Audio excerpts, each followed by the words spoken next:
بالله من الشيطان الرجيم بسم الله الرحمن الرحيم وصلى الله وسلم وبارك على أشرف الخلق سيدنا ومولانا محمد صلى الله عليه وسلم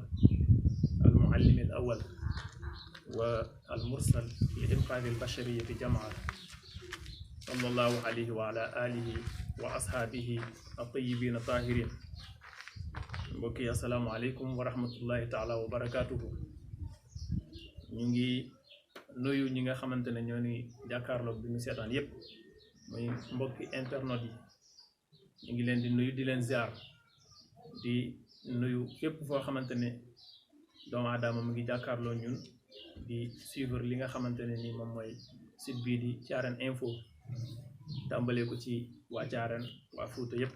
di nuyu waa Sénégal, di nuyu waa àdduna bi yépp. tabarakallahu di sant ñi nga xamante ne ñooy waa Thiarène Info ci dalal bi ñu dalal pour ñu fas yéene weccante ak ñoom ay xalaat ci lu jëm ci wàllu njàngaleem diine, di leen encouragé itam ci trace bi nga xamante ne moom la ñuy jël. yal na yàlla jàppale leen. xam naa ci gàttal rek tabarakallahu dañu bëggoon a waxtaan ak ñoom tey ñu tànnoon thème boo xamante ne dañ koy delloo ci yonent bi sallallahu alayhi wa sallam, moom mi nga xam ne moom la yàlla tànn mu nekk xayra xalqihi, ki gën ci ay mbindeefam, mu tànnal ko xeet wi. ñu tànnoon nag thème bi tuddee ko sayyiduna muhammad sallallahu alayhi wa sallam an namusajul xaalami li inqaatil bashariyati jamaa. maanaam sayyiduna muhammad sallallahu alayhi wa sallam, le modèle universel pour sauver le monde. su ko defee incha allah rabbi loolu nag pour ñu mën ci dikk dañuy delluwaat ci siiraam, delluwaat ci jàngaleem moom yonent bi sallallahu alayhi wa sallam. suñu ci delluwaatee ñu xool li mu jàngale par rapport ak crise yi nga xamante ne moom la adduna bi toll. bu ko defee tabarakallahu ñu jël ko mu nekk solution, mais ñu jël ko tamit comme loo xamante ne dina sauver suñu dund ñu ñëpp. ku nekk xam na ne jamono bi ñu toll, situation bi nga xam ne ci la adduna bi yëpp toll moom mooy crise bu métti ci la ñu nekk. mu nekk crise économique, crise sociale, même éducation, mën nañu wax tamit surtout crise sanitaire bi nga xamante ne actuellement fa la adduna bi toll. loolu yëpp nag bu ñu delluwaat si jàngale yonent bi sallallahu alayhi wa sallam, defe naa ne mënuñoo am solution bopp bi ñu jëlee ci bu yonent bi sallallahu alayhi wa sallam. looloo tax nag tabarakallahu yonent bi sallallahu alayhi wa sallam moom lu ci nit wax rek fekk na suñu borom wax na lépp, ndax kaana xuluqul Qur'an. waaye bu ñu jëlee waxi ñi nga xamante ne du ñu jullit, te arab day wax ne alxaqu ma shahidu al aada, ma ne dëgg mooy li nga xamante ne ki ko témoin sa adversaire la. adversaire bu la témoin kooku moom moo gën a nekk dëgg li nga xamante ne say soppi ñoo ko témoin. looloo tax nag am bayti yuñ ci defoon ca gàmmu ga la woon, ñu ne lam yaarifi taarixu fi udamaihi misla nabiyi muhammadin bi sanaihi hukamaau ahli lxarbi ictarafu bi an al mustafa ramzul ula li safaihi xasa rasulu laalamiyu lmuntaqa xuluqan wa xalqan fi humumi tiyaihi fi kulli garnin laa yaxibu shafiuna walkullu yowma alxashri taxta liwaihi allahu akbaru walxabibu wannabiyu xabibuhu waddiinu minhu shtadda samku binaihi. su ko defee kon tabarakallahu bu ñu defee introduction bi ba pare rek ñu bëgg a waxtaan ci crise bu éducation, waxtaan tamit ci wàllu crise familiale yi. bu ñu paree ñu wax ci crise leader yi incha allah. loolu yëpp ñu jël comme sayyiduna Muhammad sallallahu alayhi wa sallam mu nekk exemplaire boo xamante ne mooy an-namusajul hayy. ñu wax ne yonent bi sallallahu alayhi wa sallam yàlla dafa ko tànn pour adduna bi yëpp. kon moom dafa ñëw nekk rasulun alami, dafa nekk yonent boo xam ne dafa universel. ñëwul pour benn xeet, ñëwul tamit pour benn dëkk, mais ñëwul pour benn giir. kon moo tax ñu ne yàlla du nangu beneen diine bu bokkul ak diine bi, te mooy diine l'islam. te yàlla yonent yi mu yónni woon yëpp ci diine l'islam la leen yónni woon. xëy na xeet bi mooy tax ñu tuddee diine bi nañu ko tuddee, waaye diine ba moom ci yàlla diine l'islam la. inna diina indallahi islam. buñ ne yahudiya mooy judaïsme, xeet bi moo tax ñoom dañu jël seen xeet tuddee ko diine bi. buñ ne masihiya mooy christianisme, ba tey dañoo jël turu diine bi tuddee ko Masih si yonent yàlla Isa ibnu Maryama mooy Isa ibnu Maryama mooy christian. kon tur bi la ñu jël tuddee ko ki ñu yónnee woon diine bi wala xeet bi ñu ko yónnee waaye yàlla dafa jàpp ne diine yëpp commencé ko ci maam Adama ba Seydunaa Muhammad lépp diine l'islam la. kon yonent bi sallallahu alayhi wa sallam diine bu universel la ko yàlla jox moo tax l'islam nekkul daawa arabiya nekkul daawa ajamiya ku ne yonent bi sallallahu alayhi wa sallam arab la doon làkk kon le prophète des arabes kooku erreur la. yonent bi sallallahu alayhi wa sallam nekkul yonent arab yi nekkul yonent ajam yi mais nekkul tamit yonent waa Orient nekkul tamit yonent waa Occident dafa ñëw nekk yonent àdduna bi yëpp. loolu moo tax yàlla yónniwu ko pour mu nekk benn couleuru réew waaye yàlla yónniwu ko tam pour benn xeet dafa ko yónni pour àdduna bi yëpp. mu indi nag pas-pas boo xam ne wala mu indi daawa boo xam ne daawa alamiya la maanaam woote boo xam ne bu universel la ci wàllu pas-pas ak ci wàllu xam-xam ak ci wàllu sabab yi ñu war a dundee yëpp yonent bi sallallahu alayhi wa sallam indi na ko mu daal di koy teg ci li nga xamante ne mooy tawhid teg ko tamit ci li nga xamante ne mooy sacralité. moo tax suñu borom bi muy wax nañu ñaan dafa ne rabbana atina fi dunya xasana wa fil axirati xasana pour nga xam ne àdduna dafa ñëw pour lënkale àllaaxira maanaam diine dafa ñëw pour jumeler àdduna ak àllaaxira ñoo xam ne ñaar yëpp benn mënut dem bàyyi sa morom. su ko defee nag yonent bi sallallahu alayhi wa sallam li ko may noonu mu nekk yonent bu universel mën nañ ko tënk ci ñett. bu njëkk bi mooy li mu nekk ilahun waahid li mu xamante ne dafa am benn buur rek boo xam ne moom lay jaamu mooy ilahun waahid mooy suñu borom benn borom la am amul keneen. ñaareel bi mooy li nga xam ne yonent bi sallallahu alayhi wa sallam yàlla jox na ko alquranul karim muy téere bi nga xamante ne mooy ad-dusturul xaalid muy constitution bi nga xamante ne bu éternel la. beneen bi ci des nag mooy yonent bi sallallahu alayhi wa sallam risalatu bi ko yàlla jox mu nekk risala xaalida. su ko defee ci bu njëkk bi mooy yonent bi sallallahu alayhi wa sallam bi mu ñëwee fekk na ñu ngi doon jaamu leneen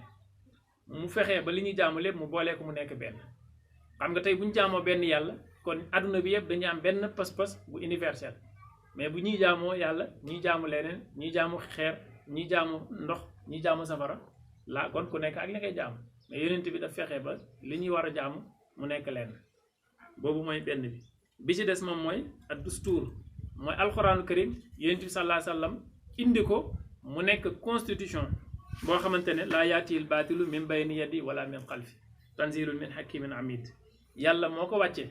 parce que bu ñu ne alxuraan mën na constitution mëneef na koo dégg yàlla moo ko wàccee alxuraan te moo ne maa farratna fil kitaabi min shay mooy alxuraan bàyyiwuma ci dara te jamono bu ñëw rek situation bu ñu mën tigi toll suñ demee ci alxuraan gis solution. lu tax parce que yàlla moo bind àdduna bind alxuraan mu bind alxuraan mu nekk aalam buy wax mu bind àdduna bi mu nekk aalam boo xamante ne du wax phénomène la phénomène bu ñëw si àdduna nag buñ demee si alxuraan fekk alxuraan waxoon na kon alxuraan lu tax du mën a nekk constitution pour àdduna bi yëpp parce que yàlla moo ko wàccee. loolu moo taxoon imaamu Busayri ni lam taxtarin bi zamanin wa hiya tuxbiruna anil maadi waan aadin waan irame mu ne alxuraan ñëwul pour jamono bu njëkk bi ñëwul pour wàcce ci saaba yi rek ñu ne saaba yi la doon waxtaanal jeex na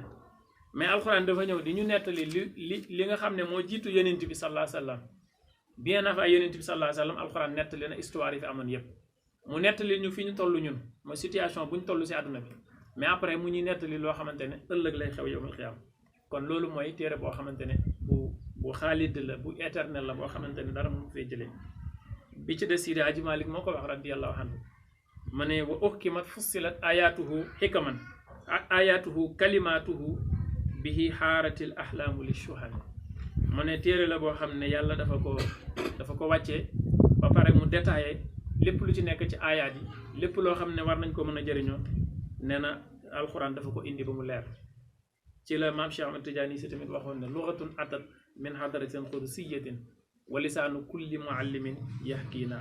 haza huwa alquranu yantiqu billasi yuyi bi hudaaw kulla mujallid nee na alquran daal mooy luxa boo xamante ne maanaam c'est-à-dire benn langue la boo xamante ne dafa jógee ci hadratul qudus langue boo xam ne yàlla dafa ko waajal lu mat 3 junne at avant mu koy wàccee di préparer langue boobu pour bu ñëwee benn langue du mën a tolloog moom kon alxuraan bi mu ñëwee benn mënut a melati ni moom mu jaarale ko ci yonent bi sallallahu alayhi wa sallam mais li ci gën a am solo gannaaw bi nga xam ne ñi ñëpp wax nañ mais ñi mën nañ ne ay nit yàlla la mais ki nga xamante ne tey chrétien la du jullit mu nekk benn penseur occidental muy Lamartine wax ne alquranul karim mën na doy benn aaya boo si jël doy na mu nekk constitution bu mat sëkk pour un pays te ki ko wax kooku du jullit kon nga gis ne yonent bi sallallahu alayhi wa sallam bu indi alquranul karim mu nekk constitution kon nag yaakaar naa problème bu ñu am rek solution bi mën nañ delluwaat si jàngale yonent bi beneen bi moom mooy moom ci boppam mission bi ko yàlla jox mu nekk risala xaalida loolu mooy lan mooy moom mission nekkul mission boo xamante ne dafay ñëw ci xeetam après bu ko yàlla yónnee bu ci kanamee yàlla alal xeet boobu mu jeex comme yonent yu njëkkee yonent yàlla no woote na presque junne at mais bi mu demee ba à la fin lu mu def dafa ne rabbi laa tasar xalal ardi minal kaafiriina dayyaaran ndax innaka in tadharhum yudillu ibadak yàlla bul fi bàyyi kenn parce que ñii seen dund amul njëriñ ci société bi lu mu mujjee def yàlla dafa alal xeet boobu après reprendre at indiwaat beneen yonent yëpp noonu nga koy toppee ci Noox ba si yonent bi nga xamante ne ni mooy yonent yu mujj ak seen xeet mais yonent bi sallallahu alayhi wa sallam moom bi muy ñëwee yàlla dafa xam ne kii mission dafay continuer ba àdduna tukki moo tax mission yonent bi sallallahu alayhi wa sallam moom rek mooy risaala xaalida tey amul benn yonent booy tudd boo xam ne mission mu ngi continuer ba léegi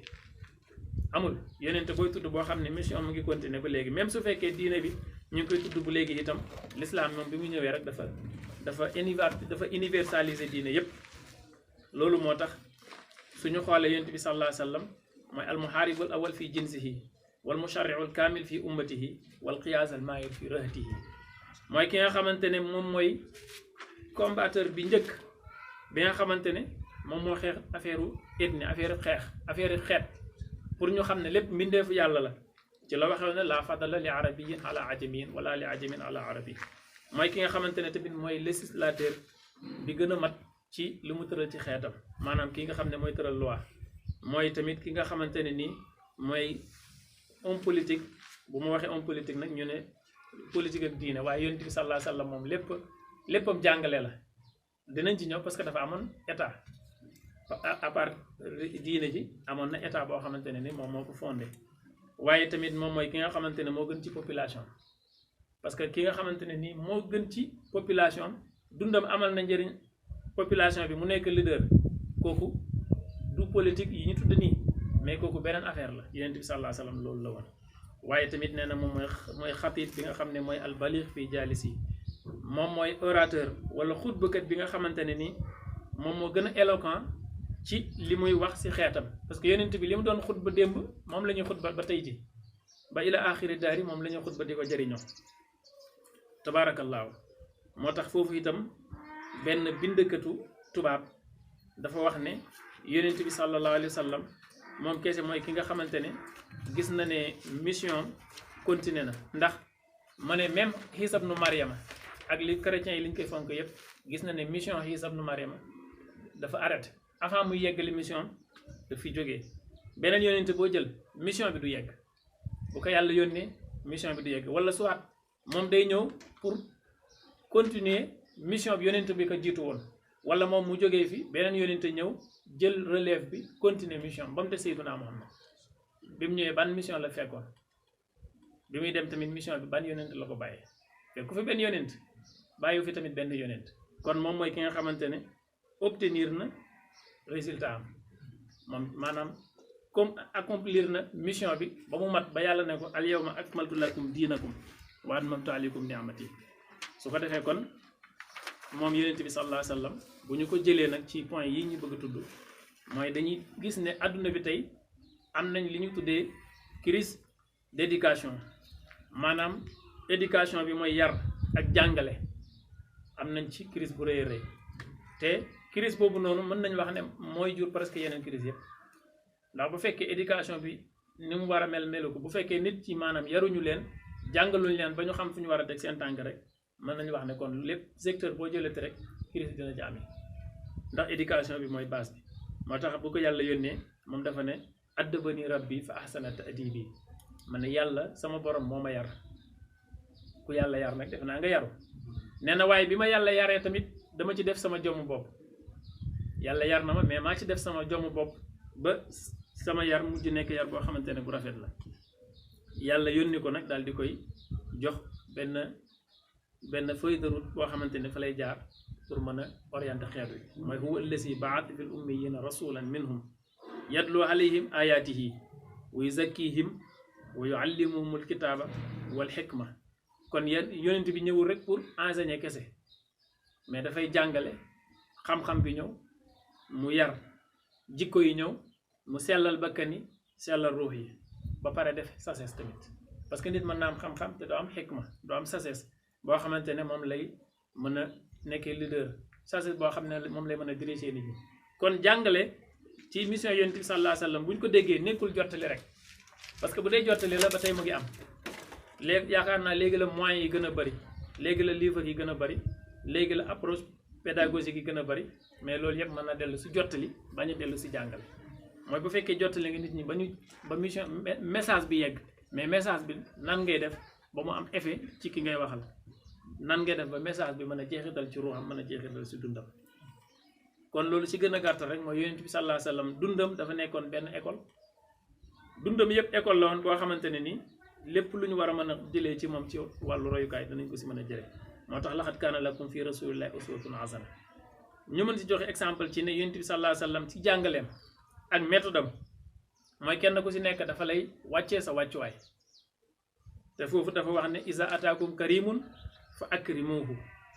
karima qawmin fa akrimuhu ma ne nit ku tedd bu leen ko toroxal na ngeen ko jox mission na ngeen ko jox maanaam dayoo kon kenn ku si nekk yonent bi sallallahu alayhi wa sallam dafa lay jox li nga xamante ne moom nga yeeyoo même bu nekkee xale la da ngay gis ne boo toogee si kanam yonent bi sallallahu alayhi wa sallam nga yëg ne am na considération ci yow te loolu tamit lu am solo la ci wàllu tarbiya ñi ci bàyyi xel baax a baax beneen bi ci des mooy bu daan tarbiya itam ak bu daan yar nit ñi daawu leen woon a forcé li mu daan def yëpp dafa ko daan def bi rifqin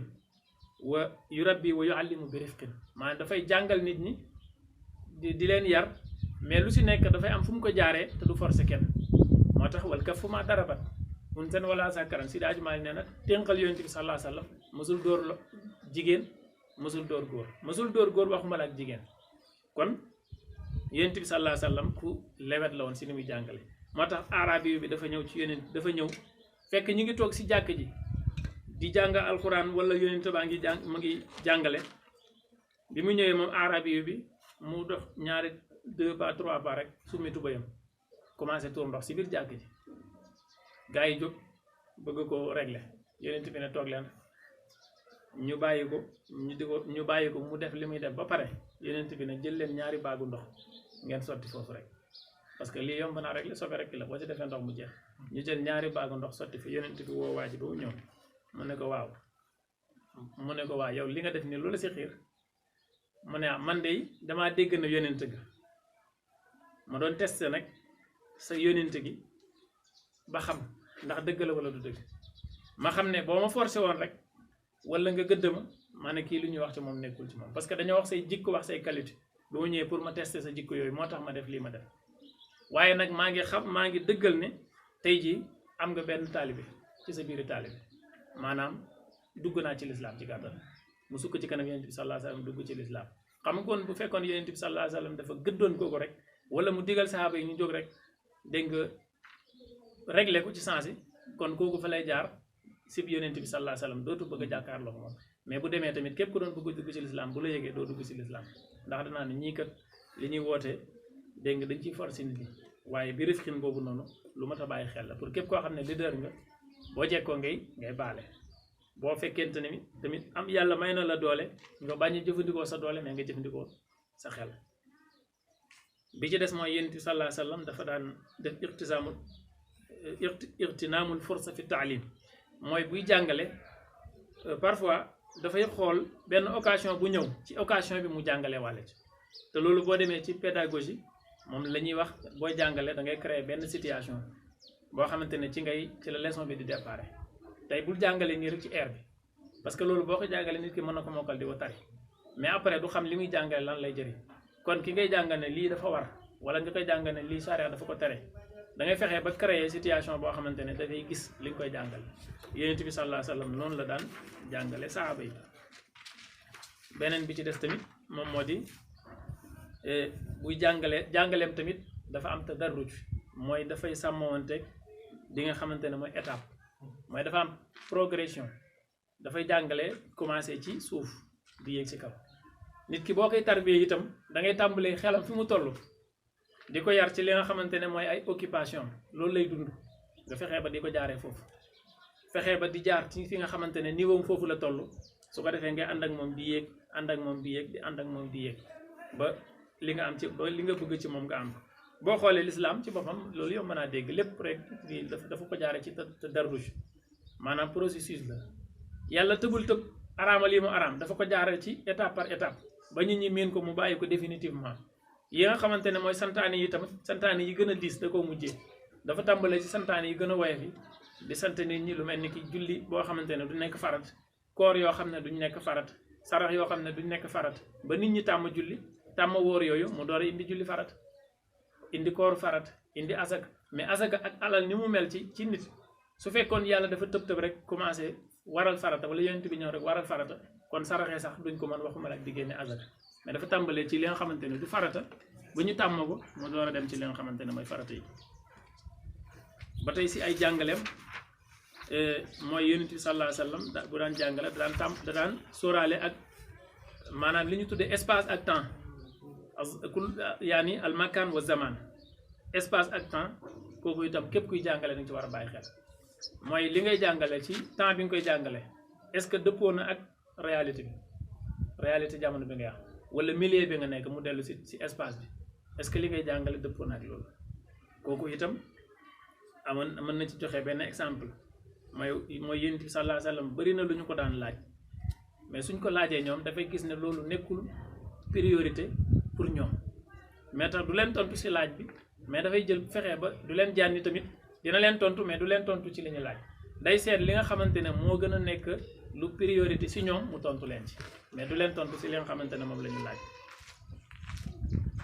waa ji dafa ñëw ci yonent bi sallallahu alayhi wa sallam ne ko matta saa dama doon laaj bés penc ci kañ la mu ne ko bés penc ngay laaj mu ne ko waaw mu ne ko lan nga préparé si bés penc lan nga ko préparé yow waa ji xaw mel ni kurus ne ko ah préparé wu ma de xam naa ne bu dee koor bu bëri man pare wu ma bu dee julli yu bëri pare wu ma bu dee sarax yu bëri tamit pare wu ma ndax aw ma alal ju bëri lan laa pare daal moom mooy bëgg naa la yow bëgg naa yàlla bëgg naa ak yonentam yonent bi ne ko effectivement almaru maa man ahab wala anta maa man ahab ma ne ko bi nga préparé moo gën a wóor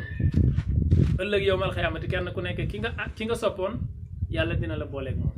waaye ku sopp yonent bi nag ëllëg yow mal xiyaamati bu la yàlla booleeg moom sa mbir dina leer kon moom noonu la daan jàngalee parfois dañ koy laaj question moom it mu laajaat leen question loolu maanaam liñ ci mën a déggee mooy ki ngay jàngal dafa am benn alaax boo xamante ne benn relation boo xamante ne nii dafay dugg seen diggante mu nekk tabaadul mu nekk benn respect mutuel boo xamante ne dafa lay ñeme di la laaj yow tamit nga di ko miinal sa bopp te fekk du la yàpp loolu mooy tax li nga koy jàngal nga mun ko dégg su ko defee loolu waajur yi dañ ci mën a jël ñoom tamit darsu jàngalee ko di jël ci darsu li nga xamante ne ñëpp ñoo seq secteur éducation bi ñëpp jël ci darsu suñ ciy jëlee darsu yaakaar naa mën nañu am résultat yu ëpp yu ni am parce que résultat yi ni am mooy résultat toujours résultat enseignement la ñu am mais résultat wu éducation duñ ko am lu tax loolu mooy enseigner ak éduquer du benn mën nga jàngal nit ki mu mokkal di tari waaye nga yar ko nag beneen affaire la yonent bi nag ñaar yëpp la doon boole da doon jàngale mais da doon yar kon bi ci des moom mooy bu ñëwee ci wàllu crise famille ñu gis ba tey ne tabarakallahu crise boobu it mooy base bi nag parce que kii bu ñu tuddee école bi sax d'abord famille bi la ñu waroon a njëkk a tudd ndax kii génn di dem di jàng ci wala mu génn dem di liggéeyi comportement yi mu yóbbaale ci bërëbu jàngukaay ak bërëbu liggéey ci kër gi la koy jëlee te comportement yooyu noonu mu ngi jógee si ñaari waajur yi nga xamante ne ñoom ñooy premier école am yonent bi sallallahu alayhi wa sallam nag moom dafa nekkoon koo xamante ne ku universel la rek ci gàttal ni mu nekkee imam si jàkk ji nekk chef de guerre bi ci xare bi nekk ki nga xamante ne moom mooy leader bi ci wàllu diine ji noonu la nekkee tamit père de famille boo xamante ne bu ñëwee dafay mat sëkk ci ay njabootam loolu moo taxoon yonent bi sallallahu alayhi wa sallam dal di wax ne xayrukum li ahlihi wa ana xayrukum li ahli mu ne ki gën ci yéen mooy ki nga xamante ne moo gën ci këram mooy père de famille bi nga xamante ne bu ñëwee këram waa këram kontaan mais waxuñ père de famille boo xam ne bu ñëwee ci kër gi xale yi daw nëbbatu ci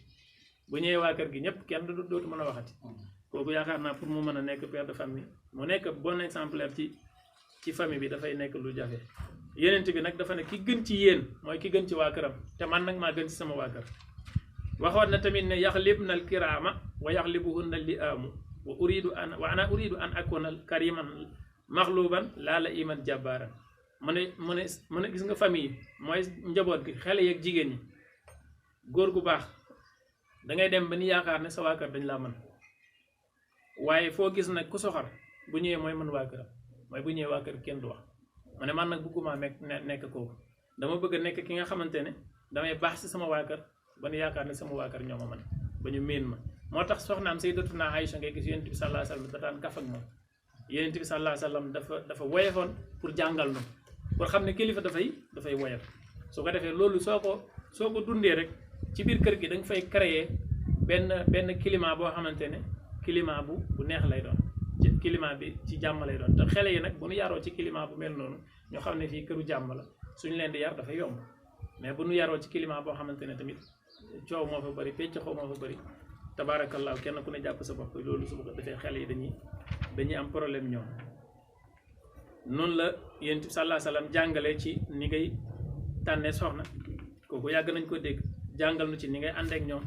jàngal nu itam ci ni ngay yare njaboot gi ak naka nga leen tarbiya teg leen fi yoon bi kon foofu mën nañ gis na rek Yonent bi sallallaahu alayhi wa sallam tabaarakallaahu doy na exemple bu rëy ci wàll woowu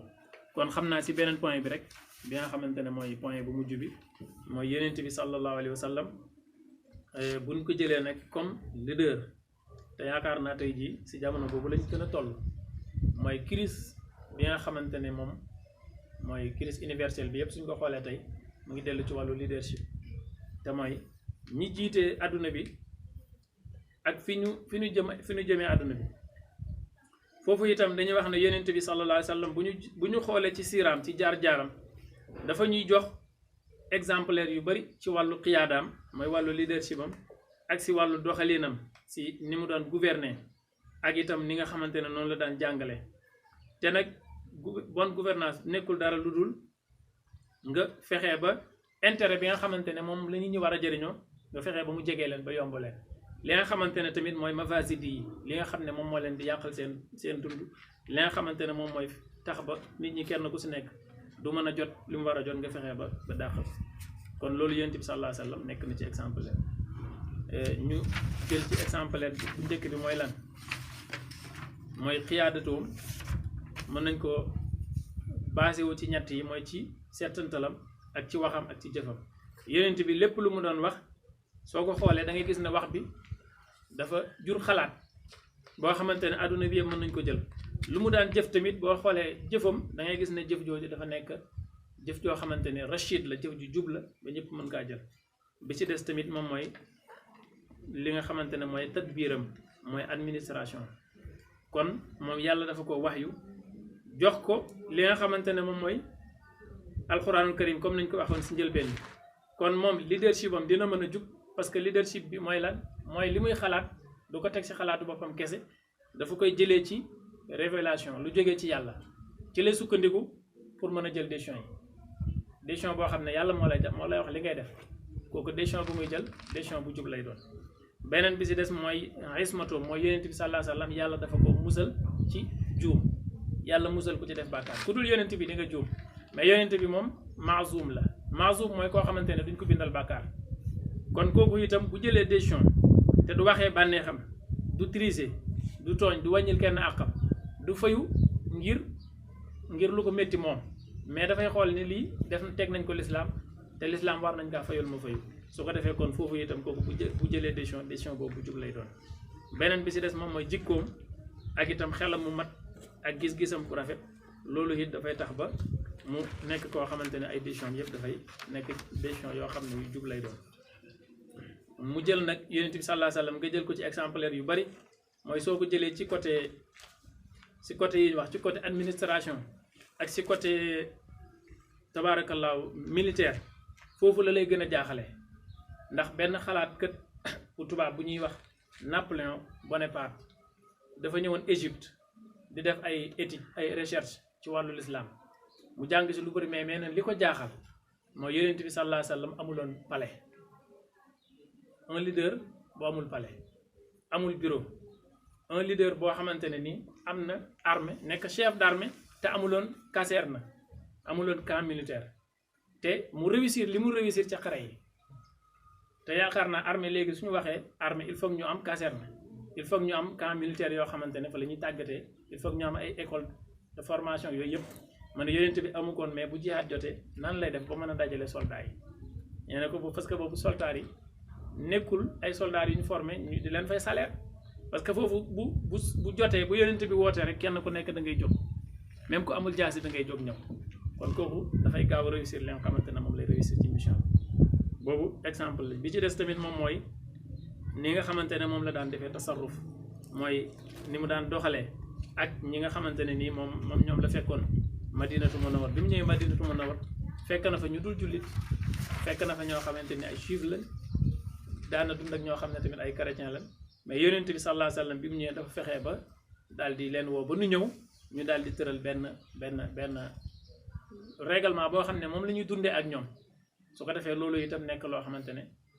bokk na ci yi gën a marqué ci nekkam ci Madinatu Munawwar parce que loolu ci la demee ba réussir li mu réussir ba am nañu ko fekk si sax ci ñaa xamante ne nekkoon nañ ci diina beneen mais en même temps dañoo mujj gëm diineen bi ku mel ni Abdullah ibn Salaam wala ku mel ni Najashi yooyu yëpp fa tabaarakallaahu xam naa ni signalé na heure bi jot na waaye li ñu bëgg a wax daal